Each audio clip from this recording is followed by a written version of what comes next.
Hello student, এখন তোমাদের ক্যালকাটা ইউনিভার্সিটির আন্ডারে থার্ড সেমিস্টারের এইসি বাংলা অর্থাৎ কম্পালসারি বাংলা সাবজেক্টের ক্লাস আছে। আমাদের যেটা আলোচনা চলছিল বেগম রোকেয়ার লেখা স্ত্রীজাতির অবনতি প্রবন্ধটা। আজকের ক্লাস তোমাদের যেটা আলোচনা করব, তোমাদের টেক্সট যতটা বাকি ছিল আলোচনা করে দেব এবং সঙ্গে গুরুত্বপূর্ণ 15টি এমসিকিউ প্রশ্ন উত্তর নিয়ে আলোচনা করব। তাহলে প্রথম থেকে শেষ পর্যন্ত তোমরা ক্লাসটা দেখতে থাকো। প্রথমে আমাদের যেটা টেক্সট আলোচনা বাকি আছে আলোচনা করছি, মনোযোগ দিয়ে দেখো, এখান থেকে আলোচনাটা হবে। দেখো, এখন প্রশ্ন হতেই পারে কি করিলে লুপ্ত রত্ন উদ্ধার হইবে, অর্থাৎ কি করলে এই লুপ্ত রত্ন বলতে স্ত্রী জাতির যে একটা গুরুত্ব আছে সেই গুরুত্বটা আবার ফিরে পাবে কি করলে, সেটাই এখানে বলা হচ্ছে। কি করিলে আমাদের আমরা দেশের উপযুক্ত কন্যা হইব। প্রথমত, সাংসারিক জীবনের পথে পুরুষের পাশাপাশি চলিবার ইচ্ছা। সাংসারিক জীবনের পথে কি পুরুষের পাশাপাশি চলিবার ইচ্ছা, কারণ কি, কারণ অর্থাৎ এর অর্থ হচ্ছে যে পুরুষরা যেভাবে কাজ করে বাইরে গিয়ে, মহিলারাও যদি সেভাবে বাইরে গিয়ে কাজ করে, বিভিন্ন কাজ করে, সেটার কথা বলা হচ্ছে। অথবা দৃঢ় সংকল্প আবশ্যিক এবং আমরা যে গোলাম জাতি নই এ কথায় বিশ্বাস স্থাপন করিতে হইবে। আমরা যে গোলাম জাতি নই, ঠিক আছে, সেই কথায় কি বিশ্বাস স্থাপন করিতে হইবে।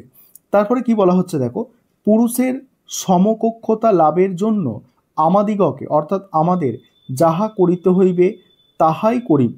যদি এখন স্বাধীনভাবে জীবিকা অর্জন করিলে স্বাধীনতা লাভ হয় তাহলে তাহাই করিব।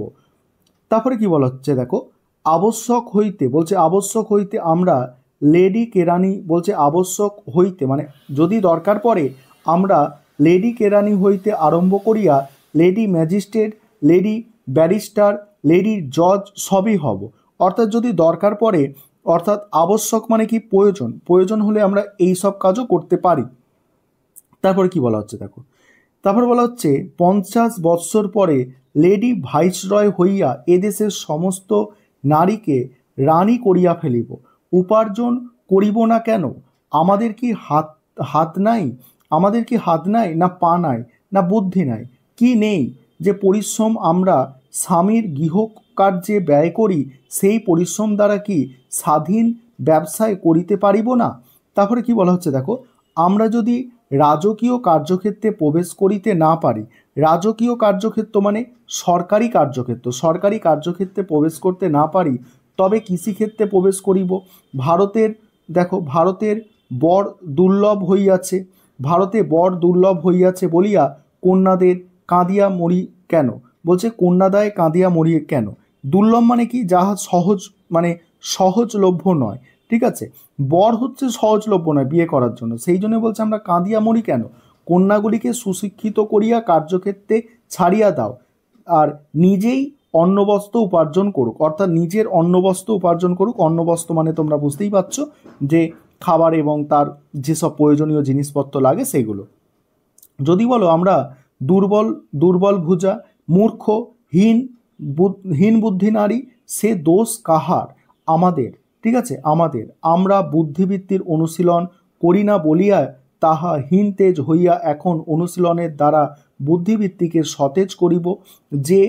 যে বাহুলতা পরিশ্রম বলছে, যে বাহুলতা পরিশ্রম না করায় হীনবল হইয়াছে তাকে খাটাইয়া সবল করিলে হয় না? বলছে যে মানে যত আমরা পরিশ্রম করব তত সবল হব, সেটার কথাই এখানে বলছে। এখন একবার জ্ঞানচর্চা করিয়া দেখি তো এই অনুর্বর মানে সুতীক্ষ্ণ হয় কি না। বলছে জ্ঞান চর্চা করে দেখা যাক, অর্থাৎ জ্ঞান চর্চা মানে কি অনুশীলন করে দেখা যাক যে আমাদের যে বুদ্ধি সেটা আরও প্রখর হয় কি না অনুশীলনের ফলে। সুতীক্ষ্ণ মানে ধারালো, ঠিক আছে, সুতীক্ষ্ণ মানে ধারালো হয় কি না। তারপরে দেখো, পরিশেষে বলি আমরা সমাজেরই অর্ধঙ্গ, ঠিক আছে, অর্ধঙ্গ মানে কি আমরা অর্ধেক অংশ। আমরা পড়িয়া থাকিলে সমাজ উঠিবে কি করে? কোনো ব্যক্তির জাতির এক পা বাঁধিয়া রাখিলে সে খোঁড়াইয়া কতদূর চলিবে? পুরুষদের স্বার্থে এবং আমাদের স্বার্থ ভিন্ন নয়, একই। বলছে তাহাদের জীবনের উদ্দেশ্য বা লক্ষ্য যাহা আমাদের লক্ষ্যও তাই। শিশুর জন্য পিতামাতা উভয়ই সমান সমান দরকার।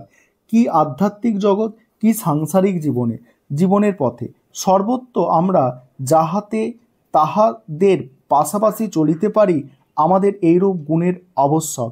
প্রথমত, উন্নতির পথে তাহারা রুদ্ধবেগে অগ্রসর হইলে আমরা পশ্চাতে পড়িয়া রহিলাম।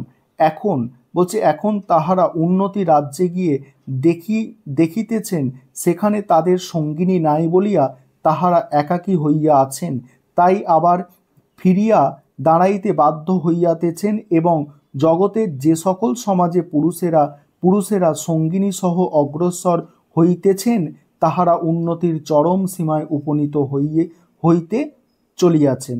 আমাদের উচিত যে তাহাদের সংসারে এক গুরুতর বোঝা বিশেষ না হইয়া আমরা সহচরী, সহকর্মিণী, সহধর্মিণী ইত্যাদি হইয়া তাহার সহায়তা করি। আমরা অকর্মণ্য পুতুল জীবন বহন করিবার জন্য সৃষ্ট হই নাই, এ কথাই নিশ্চিত। এবারে তোমরা এমসিকিউ প্রশ্নোত্তরগুলো দেখে নাও। আগের ক্লাসে তোমাদের 15টা এমসিকিউ প্রশ্নোত্তর আমি আলোচনা করেছিলাম। আজকে 16 নম্বর থেকে আলোচনাটা শুরু হবে, তোমরা দেখতে থাকো। 16 নম্বর প্রশ্ন থেকে আলোচনা করব।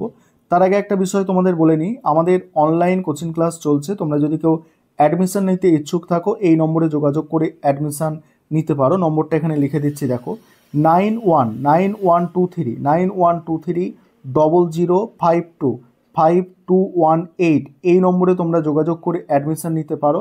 আমাদের সপ্তাহে 2 দিন করে রেকর্ডেড ক্লাস থাকে, তার সঙ্গে স্টাডি মেটেরিয়ালের PDF দেওয়া হয় এবং তার জন্য পার মান্থ 200 টাকা করে ফিস নেওয়া হয়। ইচ্ছুক ছাত্রছাত্রীরা এই নম্বরে যোগাযোগ করে অ্যাডমিশন নিতে পারো, বা তোমরা যারা স্টাডি মেটেরিয়াল পারচেস করবে ভাবছো, তোমরাও এই নম্বরে যোগাযোগ করতে পারো।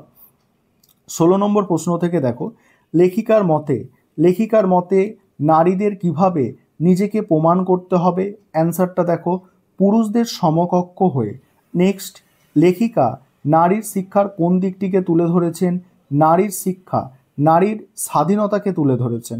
নেক্সট প্রশ্ন দেখো, পরের প্রশ্ন আছে, লেখিকা কোন বিষয়ে নারীদের সাহসী হতে বলেছেন? শিক্ষা গ্রহণের বিষয়ে। নেক্সট আছে দেখো, লেখিকা কোন শ্রেণীর মানুষকে এই প্রবন্ধের সমালোচনা করেছেন? দেখো, সমাজের নিন্দুকদের সমালোচনা করেছেন। নেক্সট, লেখিকা কোন বিষয়ে নারীদের সিদ্ধান্ত নেওয়ার পরামর্শ দিয়েছে? অর্থনৈতিক স্বাধীনতার বিষয়। নেক্সট আছে দেখো পরের প্রশ্ন আছে, লেখিকার মতে নারীরা কেন সামাজিকভাবে পরাধীন? অ্যান্সারটা দেখো, অপশান গ সঠিক অ্যান্সার, নিজেরাই নিজেদের সাহায্য না করার কারণে। তারপরে দেখো, লেখিকা কোন বিষয়ে বেশি জোর দিয়েছেন? নারীর শিক্ষার মাধ্যমে স্বাধীনতা। পরের প্রশ্ন আছে, লেখিকার মতে সমাজে নারীদের কিভাবে বিচার করে? সমাজ নারীদের কিভাবে বিচার করে? সামান্য ভুল হলেও কঠোর সমালোচনা করে, সামান্য যদি ভুল হয় তাদের কঠোর সমালোচনা করে। লেখিকা কোন বিষয়ে নারীদের অগ্রগতি দেখতে চান? কোন বিষয়? দেখো, অ্যান্সার হচ্ছে স্বাধীনতা। নেক্সট আছে দেখো, লেখিকার মতে নারীরা কিভাবে নিজেদের উন্নতি করতে পারবে? অ্যান্সারটা দেখো, অ্যান্সার হচ্ছে নিজস্ব কর্মক্ষেত্র তৈরি করে। তারপরে লেখিকা নারীদের কোন বিষয়ে অধিক সচেতন হতে বলেছেন? কোন বিষয়ে অধিক সচেতন হতে বলেছেন? শিক্ষার মাধ্যমে মানসিক উন্নতি। তারপর দেখো, লেখিকার মতে নারীরা কেমন জীবনযাপন করছে? দেখো, পরাধীন জীবনযাপন করছে। লেখিকা কিসের মাধ্যমে নারীদের উন্নতির পথ দেখিয়েছেন? শিক্ষার মাধ্যমে। নেক্সট আছে দেখো, লেখিকার মতে নারী শিক্ষার প্রতিকূল কি? সমাজে কুসংস্কার। তারপরে প্রশ্ন, আর লেখিকা কোন বিষয়টি নারী স্বাধীনতার প্রধান অন্তরায় বলে মনে করেন? অ্যান্সারটা দেখে নাও, অ্যান্সারটা হচ্ছে নারীর নিজের ওপর বিশ্বাসের অভাব। এই ছিল তোমাদের আজকের ক্লাস।